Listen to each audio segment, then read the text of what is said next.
The Techno-Organic Virus is infecting Marvel Snap. But is it serious? Is it gonna be like this forever? Or is it just a passing fad? Let's take a look at what TOV can do for you. Techno-Organic Virus is a one-cost skill that gives you a second copy of itself at an additional 2 cost when you play it. Then when you play that, you get a third copy of Techno-Organic Virus at an additional +2 cost when you play it. This is a card that you are meant to play multiple times per game, because what it does is infect the units at the location that it's played on.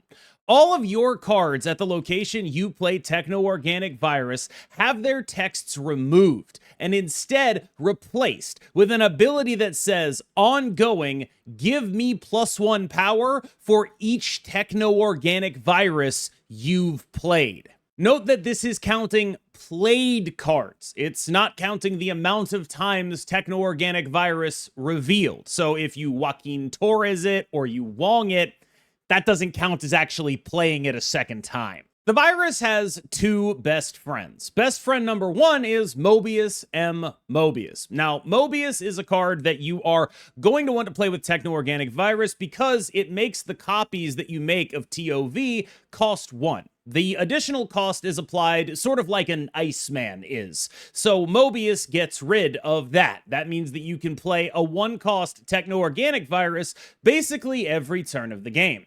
This means that you're going to be able to get some really decent scaling out of what you're doing when you are just able to weave the card into your curve. It's no surprise then that Mobius is a card that brings other cards with it. You can play things like Pixie in the context of a Mobius deck. Techno-Organic Virus is a 1-cost card. Pixie decks love having a bunch of 1-cost cards to flip the costs on.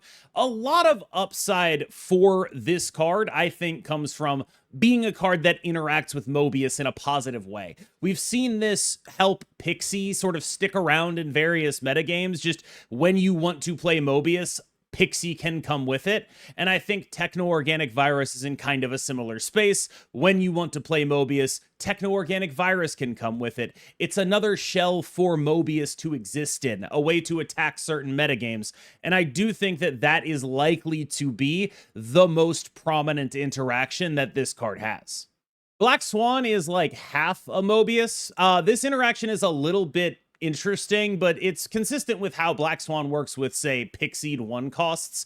When you have a card that says cost with a capital C, it's always referring to the base cost. This comes up a lot, right? If you're playing Strife and you've Pixied a Fin Fang Foom, for example, and that Fin Fang Foom has a lower cost than something else in your hand, the Strife is still going to target the Fin Fang Foom because he uses capital C cost.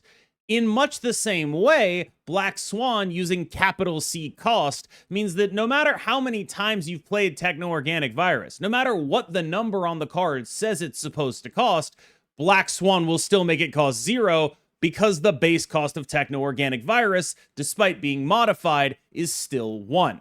This means that you can get some really solid Techno-Organic Virus plays off with just a TOV and a Black Swan, but it also means that you can play into other synergy things that Black Swan is trying to do. Black Swan goes in decks that are playing a lot of 1s. Techno-Organic Virus wants you to play a lot of 1s because you want to have a lot of targets for this kind of thing. So there are other overlaps that this card brings with it in much the same way that Mobius brings overlaps with Pixie. And I think when we talk about this kind of stuff, those are the 2 main sectors we're going to be talking about in terms of deck building with TOV, but there is one more. Cards that want to have their text removed. You love getting rid of the text on cards like this. So this is like the least surprising, most obvious, kind of most straightforward, least exciting way to play Techno-Organic Virus, but you just play it to like be Sauron in reverse, right? Oh, well, I didn't have 0. I've got a TOV though. It's okay. And then maybe sometimes you get additional upside out of it beyond that, but mostly it's just, oh, I need to get rid of the text on this card. I need to get rid of the text on this Red Skull. I need to get rid of the text on this Starbrand. And I don't have anything that can do it retroactively. It used to be like I had to play Enchantress to make that happen. Now I get it off a 1-cost skill. Big fan of that. A lot of stuff going on there that is just a generally positive upgrade for Sauron style decks. It's not exciting. They often don't scale in the same ways as the Mobius stuff and the Black Swan stuff. They're not as built around Virus. This is Virus as role player, but it's still good at doing that job. For TOV builds, the one I've enjoyed the most is this list from Zenade. Now, Zenade is well known as a Sauron player.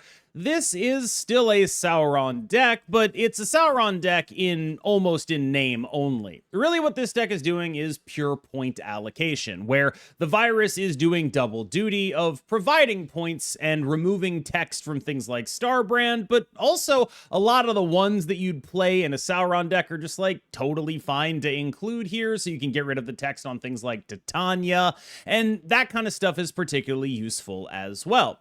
This is also a deck that is able to create multiple viruses by duplicating them with Moon Girl and use Black Swan to discount basically the whole deck. In other words, it's using every part of the buffalo here. You are trying very hard to do everything that the virus is incentivizing you to do. You have the Black Swan synergy, so you can get multiple viruses at a very cheap cost. You have Moon Girl to actually create a second or third copy of the virus. You have all of these ones, many of which have negative text, and the 2s and the 3s, Lizard, and of course, Starbrand have negative text as well. So you're synergizing not just with the Sauron and the Zero, but also with the specific Techno-Organic Virus upside of hitting things like Titania as well. Then, because you are a Black Swan deck, because you are a Moon Girl deck, you get the actual points packages here, which is Moon Girl, Hit Monkey, and She-Hulk. And so what you have is a deck that is able to output incredibly large, but still relatively fair. Like, it's not hitting Mr. Negative levels of output, but it is hitting output levels of points here. And Techno-Organic Virus is the glue that's sort of bringing the whole thing together. If you forced me to tell you what I think the best long-term Techno-Organic Virus list is going to be, I think it's pretty clearly this or just jamming it in a Pixie deck. But I think the card itself does more for this list than it does in a Pixie deck, where it's mostly replaceable with like whatever other one you want to be doing instead, which is not to say it's not good there, but that it is much more important here. It is much more core to the game plan here. And so this to me feels like where people should be starting with Techno-Organic Virus. If you want to play a good Techno-Organic Virus deck, this is the thing you're supposed to be doing with it. The deck building is still in the rough stages, but there's some pretty compelling stuff happening in the Pixie TOV space. Largely, there are a couple of overlaps here. You want a lot of ones in decks like this so that you can have a lot of targets for TOV. And then you also want a lot of ones because you're a Pixie deck, and then you want to be playing Mobius because you're a Pixie deck, and then also because you're a TOV deck, and then you just get a lot of value out of building towards all of these incentives. The incentives for Pixie and Mobius and Techno-Organic Virus overlap at playing a lot of ones and then Techno-Organic Virusing them, and that's a very reasonable thing to do. This also, of course, has the typical Pixie upside of I play Pixie and then ridiculous stuff starts happening for me because I'm just cheating that much energy. A very plausible outcome. This is a much more, I would argue, down-to-earth conception of Pixie than most, though. Like, there's not Strife in here, which may be a mistake. Cosmic Ghost Rider can be pretty important. Strife is definitely an additional way to make sure you get Fin Fang Foom. We've discussed this interaction already, and I know that it is also technically covered in the Black Swan interaction with Techno-Organic Virus, but just in case people aren't aware, again, Strife is cost, so you can definitely put him in here, even if you're swapping the costs of your cards, lowercase c. The cost, as in the base cost of the card, Fin Fang Foom, is still going to be 7, no matter what it actually costs to play him. So that's a potential change you could make if you wanted to just like get that in there instead of CGR and just like really go whole hog on it. You could try to do a Sholau instead of the Red Hulk. You could do a lot of stuff here, but the shape will largely remain the same. A bunch of ones, Techno-Organic Virus, Pixie Mobius, some big guys at the top end. That's a deck. Another direction I've seen that I find at least non-zero compelling is the same conception, but with the Thor package in there. And instead of doing all of the ones, what you're looking for here is to put a bunch of zeros on the board, TOV them. Right? So like you're drawing all these zeros, the zeros provide, not like good stats, but like here are some free things to fill up the lane so you can TOV on the final turn of the game, that kind of thing. That's not exactly a guaranteed way for things to go. Like, this deck definitely has more expensive stuff, which makes the Pixie a little bit less worthwhile some of the time, but you still have some really big high rolls in here. And largely, I am fairly compelled by the concept of Jane fostering this kind of like, oh, I'm going to Jane Foster into stuff that I'm going to Techno-Organic Virus. Maybe I've already played one Techno-Organic Virus, so the second Techno-Organic Virus is going to like be for +2 on this hammer lane, and like that's just kind of a decent amount of points, and I'm happy to do it. I think it might be a little bit cope in as much as it's kind of going away from the incentives that Pixie is providing and leaning a lot farther into TOV, and I'm not sure that's particularly justifiable, but it is a direction that I've seen people messing around with, and it's one that's worth talking about because what this package does have over the previous one is a much higher ceiling. The Thor stuff is extremely high ceiling compared to a bunch of one drops that is very reliant on like actually hitting some of the big guys in that deck to actually have a consistent amount of power output. This deck does more when it isn't TOVing, which is why I feel a little bit awkward about it. This is perhaps the minimum possible investment in Techno-Organic Virus. It's literally just reverse zero in a deck like this. You're just playing a typical Supergiant Sauron list. Let's get ahead. Let's play a Negasonic. Let's have a bunch of points. Let's play a Techno-Organic Virus. Remove the text from my big expensive idiot that's helping me take priority and just generally go from there. This is a very reasonable way to try to treat Techno-Organic Virus, just a list that is not at all trying to do anything with it other than use it as a supplement to or replacement for or combination with Sauron Zero packages. We are not playing this card a second time. It is just not happening. The other thing that it's in here that's like at least non-zero compelling is Debrii as a way to make sure that we're actually like filling up lanes for the Techno-Organic Virus. That kind of stuff is relevant. You can also put the Techno-Organic Virus face down under Supergiant and then play the cards whose text you want to remove in that lane afterwards. There's stuff here, but this is a very minimalistic investment in TOV. That said, it's just a necessary piece, right?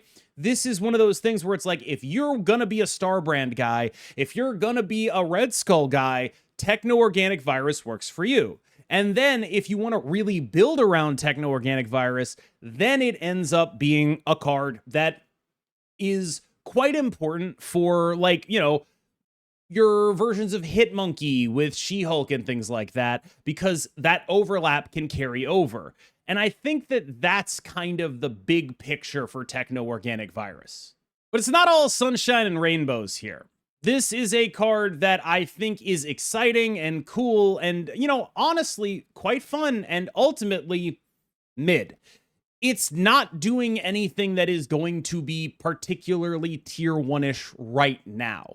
There are some real actual use cases for this card. Like, to be clear, it is a better card, I think, than Wolverine Horseman of War. There are decks that are actually going to want this. It is actually filling a role. It is doing things in a meaningful and powerful way. But those decks are kind of overwhelmingly in the tier 2, tier 3 range rather than tier 1.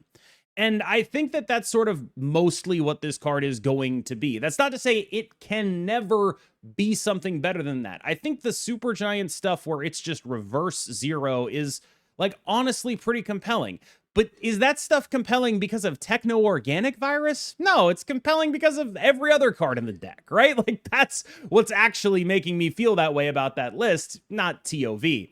Is it a card that is good in Pixie shells? Yeah, I mean, I would not be surprised if going forward it was like part of a lot of Pixie decks people are playing because of the overlap in incentives between it and Pixie, both wanting Mobius, both wanting a lot of ones. Totally makes sense that it would be a part of those decks. Is it going to be irreplaceable in there? I find that a little bit harder to believe. And then when you look at the Hitmonkey decks, those are the decks where it's the closest to actually irreplaceable, but I'm not sure those decks are worth going out and like acquiring a card in order to get, right? So Techno-Organic Virus exists in this realm of like the decks that it's in the best decks that it's in, I think it's not particularly important. And in the worst decks that it's in, I'm not sure it's worth going out and acquiring those decks because they're a little bit worse. Again, it's not to say those decks are bad. Like, a good player will do really well with that Hitmonkey deck. A lot of point allocation stuff is still strong at high levels of Marvel Snap because it gives you a lot of agency and you can really skill diff people. And I don't want to act like the deck is like horrendous unplayable. It's just, I think it's very clearly not busted. It's like a totally fine thing that is in no way actually busted and probably will never be able to be part of that top tier of Marvel Snap. That's not to say it's not always going to be a good idea to play it, but it is the kind of thing that has a ceiling on it. So the decks that are really built around TOV feel like they have a ceiling. The better decks that it goes in, it doesn't feel that important in. And that's sort of the other shoe to drop here.